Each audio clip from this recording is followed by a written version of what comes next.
I'm Dr. Crosby, and I want to kick today off by introducing you to someone special in my life. This is my grandfather. My grandfather and I share a lot of things. We share a name, we share an affinity for Russian literature, and we share a love of entrepreneurship. But the connection doesn't stop there because I was actually born on the 2-year anniversary of my grandfather's death. So while I never got to meet my grandfather, he's had a huge impact on my life. He was a successful business owner, a great man, and a great father, but his life was cut short right around his 43rd birthday. The knowledge of that and growing up with hearing stories about him has led me to a sort of obsession with coming up with rules for successful living, coming up with how do you craft the good life, because nothing's guaranteed. We don't all get the 80 years that I think we all think we will get. So today we're going to talk about some of these rules that I've found and that you'll see in the literature, rules for living a fantastic life. But it's going to be more of a punch in the face than a pat on the back. So if the title didn't tip you off to that. So I want to talk about 7 hard truths today. 7 hard truths about humanity that I think stand in the way of us being the people we could be and living the kind of lives that we ought to live. So the first hard truth that I'm going to face you with is that you're not special. Okay? Bunch of TEDx attendees, you probably think you're something else, right? Smart people that come out to these things, well, I'm not fooled, you're not special. In America, we have an obsession with uniqueness, with specialness, and with giftedness. But it turns out that this obsession and this fascination with specialness has a real dark side too. Because once someone thinks of themselves as innately brilliant or innately special, they begin to see themselves as sort of removed from the rest of us. And this is problematic for a couple of reasons. One, it leads to entitlement. A lot of the friction we see in the workforce today is a generation that was raised being told they were very special, bumping up against generations that were not told something similar. The other thing that it does that I think is even a little worse is that once someone has been crowned as special, they're really reticent to engage with life, because we all get that life is messy, and we all get that if we do engage with life, we're gonna screw up sometimes, we're gonna fall short, and we're not always gonna get there. So a lot of times the research shows us that kids and people, adults even, that are told that they're special, told that they're gifted, and told that they're unique, fail to try. They don't even put that foot forward because they don't want to risk the messiness of life, messing something up for fear of losing that special moniker. So the most groundbreaking, oft-quoted study on specialness and giftedness was a study performed by a Stanford psychologist named Lewis Terman. Lewis Terman assembled the greatest bunch of little nerds ever known, with an average IQ of 151, right? So the average IQ is 100, and a standard deviation is 15 points. So at 151, you're like 3.5 standard deviations above the mean. These kids were brilliant. And what he did was he performed a longitudinal study, which means he followed them over the course of their life. And he called this Terman's termites. I don't know, right? Terman's termites, how to bring them back down to earth. So over the years, the termite study is still going on, actually. There's still people alive, even though Dr. Terman himself is not. There are still people taking part in this study. But the findings from the Terman's termite study have been notable for not being all that notable. You get a bunch of kids with a 151 IQ and you follow them across the lifespan, and what you see is, yeah, like, you know, for the most part, they're successful.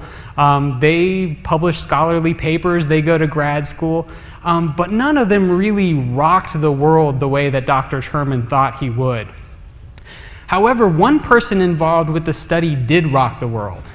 And his name is William Shockley, and probably many of you have never heard of him, because William Shockley was not included in this Terman's termite study because his IQ was not high enough. Well, William Shockley won the Nobel Prize and was voted one of the 100 most influential thinkers of the 20th century by Time magazine. Okay? it just goes to show he's living proof that it's not all about specialness, that it's about being special and that unique combination of hard work and grit and determination. William Shockley's story, though, has an unfortunate asterisk, and it is that having been hit by the stick of not special enough himself at a young age, he later hit others with that stick and became a proponent of what's called eugenics. William Shockley actually vocally advocated that people with an IQ less than 100 be sterilized and not be able to have offspring. So we see specialness is an American fascination, but it's not one without a dark side. So it's my proposal to you that we stop worrying about what gifts we came with and whether or not we're special, and worry a little bit more about what we're doing with those gifts. The second point I want to make is that you're all kind of crazy, okay? I want you to think for a minute about your crazy aunt or your crazy uncle, right? The one that shows up at Thanksgiving with the weird hat, or the one that always tells the weird off-color jokes, or whatever that is, right? I want you to think about that person and visualize them. Now, I want you to realize that if we did this exercise with a broad enough sample of you, me, and everyone, that you would be somebody's weird aunt, okay? Right. Let that sink in. You are somebody's weird aunt or uncle, or you are someone's weird coworker, or you're someone's head scratcher of why did they do that, right? We're all a little bit crazy. Officially, half of us are crazy, even though I'll go ahead and say that we're all a little bit crazy. The National Institute of Mental Health says that the lifetime prevalence of diagnosable mental illness is 46.4%. But this is just the stuff that gets labeled, diagnosed, and a prescription written for. This is not sort of the everyday crazy that you and I are. Okay? But it turns out that being crazy like you and I are isn't all bad, because crazy has a lot of upside, okay? Here are some of the upsides to crazy. Crazy people make better leaders in times of crisis, because when your whole life is about inner turmoil and struggling to get through the day, it's no big deal when it hits the fan, right? Right? Crazy leaders are more empathetic. Depressed people are more empathetic. They've walked through that dark place and they've made it out the other side, and they have a lot of reverence and empathy for people who are going through something similar. And finally, manic people, folks with mania, are more creative, and they don't sleep, so they have more time to put out that creative content. Okay? If you're crazy, and you are, you're in great company, because a lot of the people that we know and revere as fantastic leaders were crazy too. Dr. Martin Luther King Jr. tried to commit suicide as a youth, and so did Mohandas Gandhi. Abraham Lincoln's struggles with depression are well documented, and I believe that it is his soul and his having been through so much that made him such a fantastic leader when our country was being ripped apart. My advice to you: fly the crazy flag. Own it, embrace it, stop trying to pass for normal, and understand the little quirks and the little idiosyncrasies that make you you, and understand how they could be a liability in your life, but also how they could be deeply and profoundly beneficial as you go about your life. The next thing I want to point out to you is that a lot of what you believe is wrong. The reason that a lot of what you believe is wrong has already been touched on today. We as people, our brains have an interest in keeping a self-image of knowledge, competence, and just generally knowing what's going on, right? As part of this, we engage in something that's called the confirmation bias, which is, once we've made a decision or sort of set our worldview up, we then surround ourselves with people and take in film and literature and other sorts of information that supports our ideas, right? Because we want to feel like we're getting it right. We don't want to have our ideas challenged. We don't want to do what Lisa was talking about earlier and revisit these sacred cows that we've so long believed in. But as a result, we get insulated from the truth sometimes. I want to talk about a famous study called the free choice paradigm here.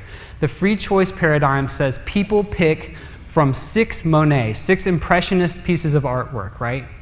And when they choose them, they rank them from their most preferred to their least preferred, 1 through 6.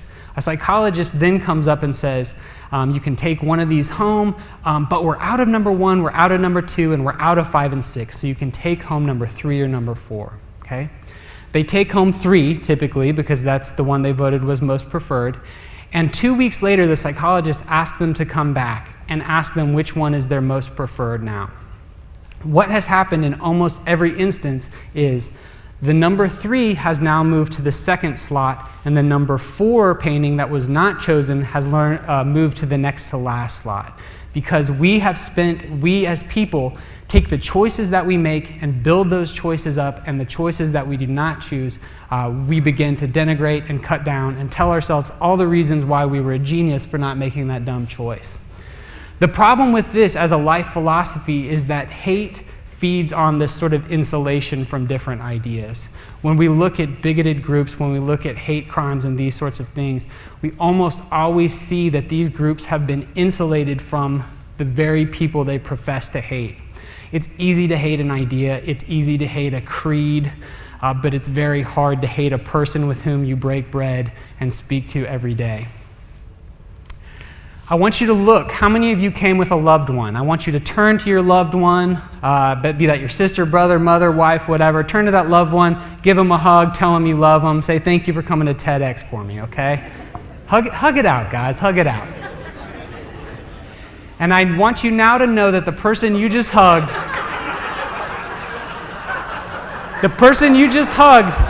is more likely to kill you than any boogeyman is, okay? In fact, your appendix is more likely to kill you than Al-Qaeda, right? This is because we think we're safe and we're not, right? I lived in Hawaii with my beautiful wife, Katrina, who's here, just a few months after we got married. The first day we were in Hawaii, I flipped on our little sad 12-inch TV, and what was on? Shark Week. And the show that was on was the 10 most dangerous spots to get attacked by a shark, and Hawaii had 3 of the top 10. Guess who didn't get in the water for 4 months in Hawaii, right? I later learned that the odds of a shark attack are 1 in 300 million, whereas the odds of doing something I did every day in Hawaii, taking a bath, the odds of dying in the bathtub are 1 in 2,200. The odds of getting eaten by a shark are 1 in 300 million. As a people, we worry about all the wrong stuff, right? All the stuff that's going to kill you is boring crap you do every day, right? Driving to work, eating a hamburger, taking a bath, right? This illusion of safety keeps us from engaging with life, okay? A TEDster in a talk that I saw said something that I thought was fantastic. If you see it on the news, it is of necessity rare enough that you don't need to worry about it, okay? If you are seeing something on the news, if these scare tactics of the media are keeping you from engaging in life and doing what would make your life more rich and fulfilling, get over it, move on, risk, because the stuff that's going to kill you is boring and decidedly unsexy. Okay? The next thing that I want to talk about is that your ideas aren't that great, right? None of you have ideas worth sharing, incidentally. And this is why.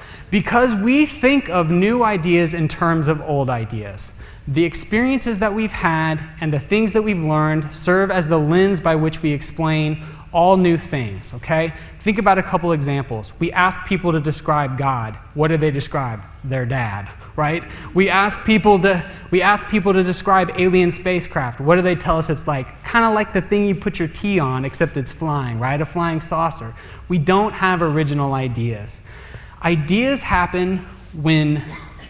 ideas happen when old ideas hook up and collide. And I want to tell you about an idea that I had recently that didn't change the world, but I thought it was pretty cool.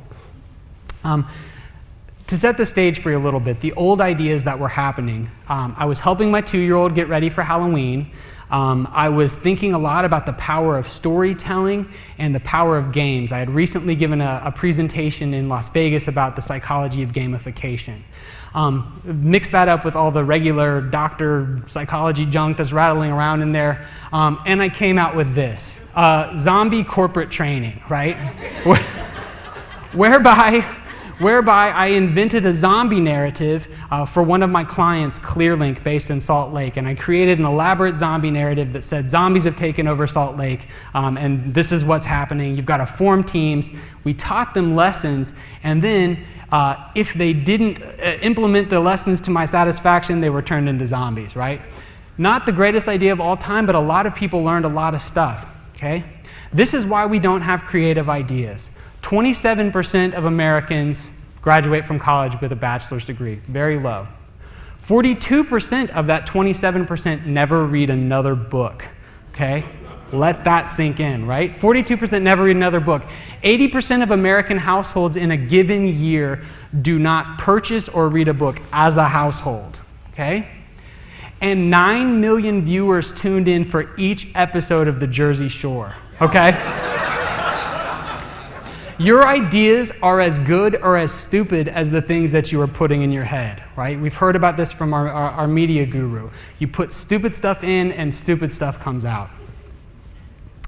The next thing I want to talk about is that you're chasing the wrong dream. If I did a survey, I bet every single person in here would tell me that they wanted to make more money at their job. 20% of Americans think they're on the cusp of becoming a millionaire, but only 2% actually are, okay? The size of the average American household has tripled in the last 65 years. And what has that done to the gross national happiness that we talked about? Meh, nothing, right? It's flatlined over that same period of time, okay? A recent Princeton study shows us that after $75,000, happiness has not increased one iota, because $75,000 for a household is what it takes to meet the necessities of life, and after that, it's all on you and your internal experience, okay? Viktor Frankl, a Holocaust survivor and my hero as a psychologist or a psychiatrist, said this: "Ever more people today have the means to live, but no meaning to live for." And the final hard truth is that the time will never be right. That dumb idea that I made fun of earlier, your wish to start a business or start a family or do whatever it is you want to do, the time is never going to be right for that. And this is the reason why. The reason why is because humans are 2 times as upset about a loss as they are happy about a gain. So what do we do to insulate ourselves from the possibility of a loss? We create elaborate narratives about the economy's bad, or I don't have enough experience, or these sorts of things. And these excuses that we construct for ourselves end up becoming the shackles that keep us from pursuing our dreams. Here's just a quick overview of the companies that were formed in a recession or a depression, just a few of the hundreds of successful companies. So right now, you've been educated. You've been educated about some things that you do that stand in the way of you being successful. And having been thusly educated, you are standing at a crossroads. And the crossroads is this: you choose today, right here in this room, whether you want your life to be not bad or whether you want your life to be great. Whether you want your life to be devoid of risk or full of meaning. And it's my sincere hope that you will choose a life of meaning. Thank you.